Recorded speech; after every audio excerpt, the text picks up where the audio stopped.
Ica, Peru. Here, in 1961, workers in the Okukahe Desert unearthed a collection of carved andesite stones, many depicting what appear to be human encounters with dinosaurs. And since then, approximately 50,000 of these mysterious stones have been found across the region. I have photographed some 100 of it in a collection in the city of Ica. And there was an old Professor Dr. Cabrera. The Indians brought him stones from all over the country of Peru. And on these stones you see fantastic engravings. Peruvian physician Javier Cabrera began researching what had become known as the Ica stones in 1966. Ranging in size from small pebbles to large boulders, Dr. Cabrera's museum preserves over 20,000 of the strange rock carvings. All dinosaurs died about 60 million of years ago.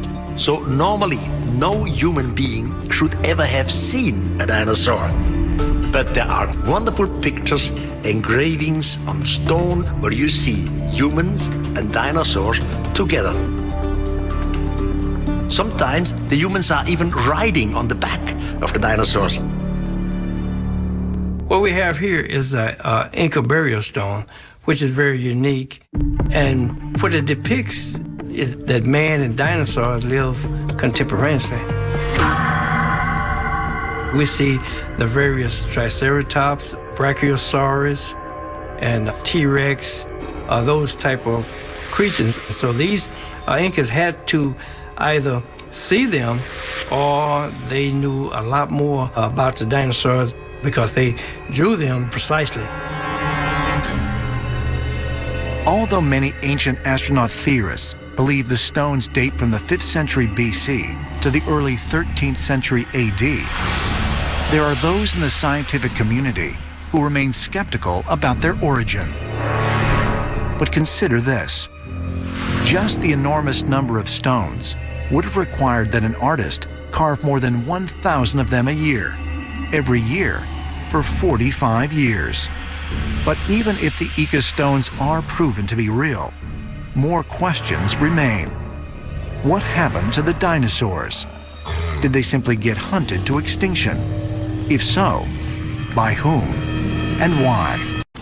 According to conventional scientific theory, no human beings were alive then to witness these events. Or were they? Over 100 million years ago, the limestone bedrock of the Paluxy River in Texas was a muddy plain. It was here that countless dinosaurs left their footprints to be fossilized and preserved forever. But the tracks of another creature have also been preserved in these banks, possibly the tracks of man. Archaeologist Carl Bau has led the investigation of these controversial prints for over 12 years. My reaction was one of shock. I had heard of human footprints being found in this locale on the Paluxy near Glen Rose, Texas, but I was rather skeptical.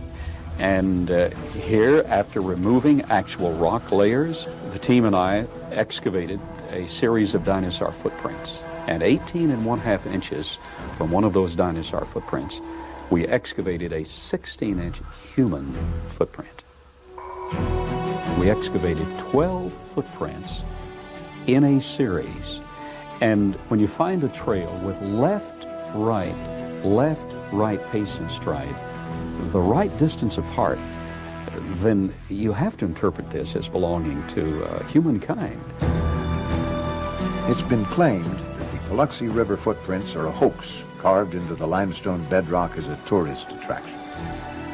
Well, we found trails leading under limestone ledges and actually removed the limestone ledges one slab of rock at a time.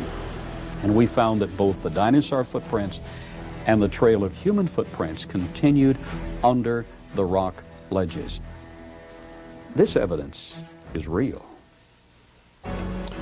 I first saw the Burdick print on my initial visit to Glen Rose in 1984. My impression at that time was that it was too perfect. But it's clearly a human footprint. demonstrating the heel section, the arch, the base of the metatarsals, the first or great toe, second, third, fourth, and fifth toe. After our examination of this print, we find that it definitely is in the Cretaceous limestone, in the same formation with the dinosaur footprints. Here we're looking at a cross-section, and we can see very obvious following contours under the great toe, and actually structures under each one. Where we see the calcite inclusion, the force was concentrated and produced these load-bearing structures, which are exactly what geologists look for. We have eliminated the idea that it's carved. It definitely is original impression in the sediment. In the early 90s, researchers from Montana State University made a startling discovery. Inspecting a piece of T-Rex bone under a microscope, they could hardly believe their eyes. They could see dinosaur red blood cells. This discovery prompted lead scientist Dr. Mary Schweitzer to say, "It was exactly like looking at a slice of modern bone." But of course I couldn't believe it. I said to the lab technician, "The bones after all are 65 million years old. How could blood cells survive that long?" In a Discover magazine article, Dr. Schweitzer explained further her surprise. If you take a blood sample and stick it on a shelf, you have nothing recognizable in about a week. So why would there be anything left in dinosaurs? Such a response is understandable, considering that she thinks dinosaurs died out 65 million years ago. But surely such data suggests it wasn't that long ago. To find out more from Creation Ministries International, visit our website, creation.com.